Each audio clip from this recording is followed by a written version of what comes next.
But just when they were about to leave the room, something unexpected happened. Bees started coming out of the calabash. They were stinging them. They ran out all the way to the village square. And right there in front of everyone, including Tinu, Kemi's mother started confessing. Once upon a time in a small village, there lived a girl named Tinu. She has been deaf and mute since she was born. Tinu's life was hard. Her father died in a big fire incident long ago. People blame Tinu for her father's death because she was the one cooking the night that their house got ablaze.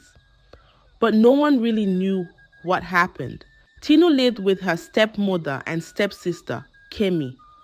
They had a big farmland left by Tinu's father. They lived well, but Tinu didn't. She had to do small jobs. Every day Tinu worked hard. She fetched water for people in the village, washed their clothes, and did more jobs just to get money to feed herself because her stepmother wouldn't cater for her.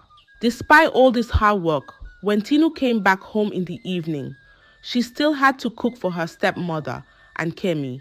They just sat and watched, happy to be taking advantage of Tinu's disabilities. Tinu couldn't say anything. She couldn't hear or speak, but she was kind and did her work. Sometimes, when Tinu went to the village, people looked at her. Some felt sorry for her. They knew she was a good girl, but some believed she caused the fire. They whispered when she passed by, but poor Tinu couldn't defend herself because no one could understand her. After all, she couldn't speak. One night, Tinu had a dream. She saw the night of the fire. There was a shadow near the house, but it was hard to see who it was. This dream came to Tinu often. It was like a puzzle she couldn't solve. Tinu's life was not easy, but she didn't give up. She was strong and kind. Even with all the hard work and how people treated her, she kept going. Tinu hoped that one day things would get better. One day, Tinu and his stepsister Kimi went to the stream. They needed to fetch water. The stream was where everyone in the village got their water. So, it was a busy place with people coming and going.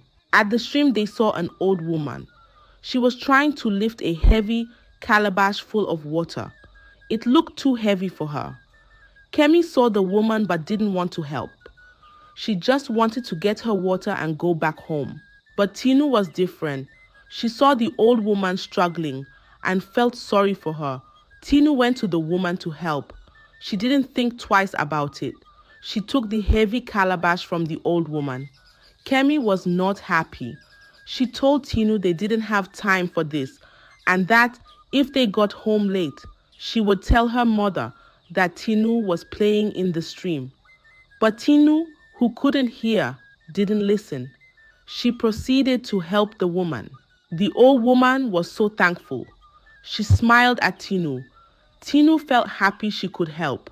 The old woman then told Tinu something special. Using her hands to communicate with Tinu, she said the calabash was magical. It could grant wishes. Tinu didn't believe it at first, but the woman insisted. She gave the calabash to Tinu as a gift for her kindness. Tinu didn't know what to say. She just held the calabash, looking at it. The old woman then told her that when she is alone, she should open the calabash and make a wish. Anything she wished for, she would get. Tinu thought about it. But before she could say anything, the woman was gone. It was like she vanished. Tinu went back home with Kemi. She carried the magical calabash. Kemi was curious about it. She asked Tinu what the old woman said, but Tinu couldn't tell her. She couldn't speak. She just showed Kemi the calabash and smiled. Kemi got more curious. She didn't understand why the old woman gave Tinu the calabash, but Tinu couldn't explain. She just had a feeling that this calabash was important. When they got home, Kemi told her mother everything. She spoke fast. Her eyes were bright. She said, "Mama Tinu got a calabash.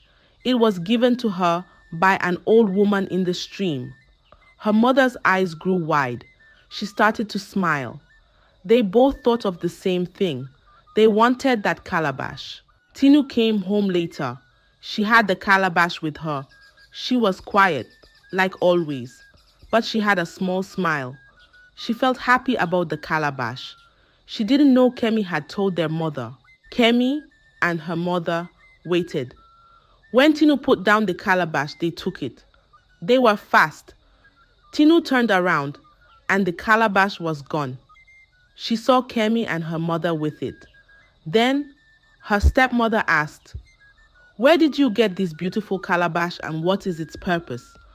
Tinu's heart started to race. She felt sad and afraid. She wanted to cry, but she didn't.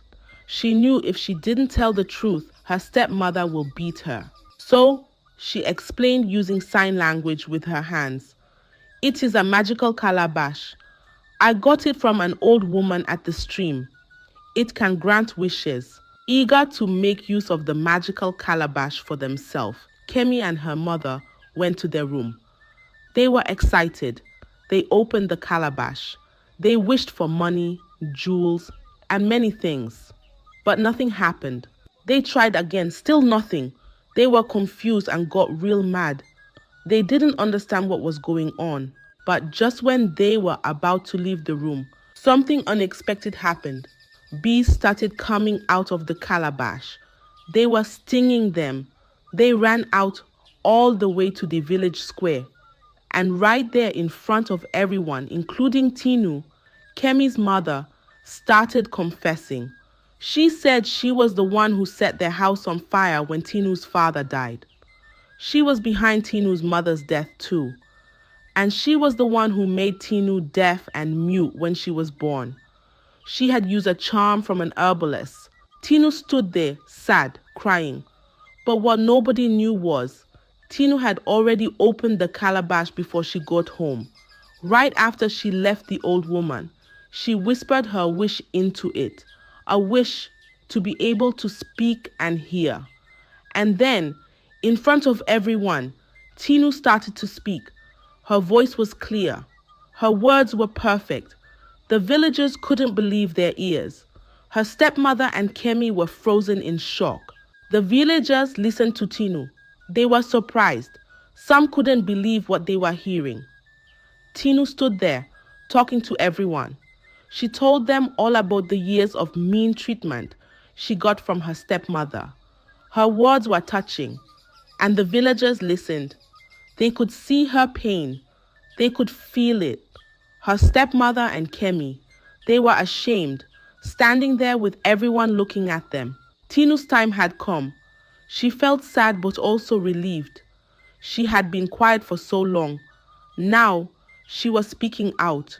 She told them everything. She told the villagers about her stepmother's cruelty. Her words flowed like a river that had been held back for too long. The villagers were angry at the stepmother and Kemi. They wanted justice. They supported Tinu. They said they would help her. They would make things right. Tinu's stepmother and Kemi were taken away. They would face the village elders. Tinu stood there, surrounded by the villagers. They were cheering for her. They said sorry for not believing her before. Tinu felt a weight lift off her. She had been alone for so long, but now she had the whole village with her. It was a moment of vindication for Tinu. After years of silence and suffering, she was finally heard and believed. Her wish to speak and hear had not only given her a voice, but had also unveiled the truth, liberating her from the chains of lies and deceit. You see, this story teaches us that no matter how difficult the circumstances, inner goodness and truth will always prevail. It also highlights the importance of not judging others based on appearances or disabilities. I hope you love the story. If so, please like the video, share it with your friends and family, and don't forget to subscribe to the channel and turn on the notification bell for more stories like this one. Goodbye.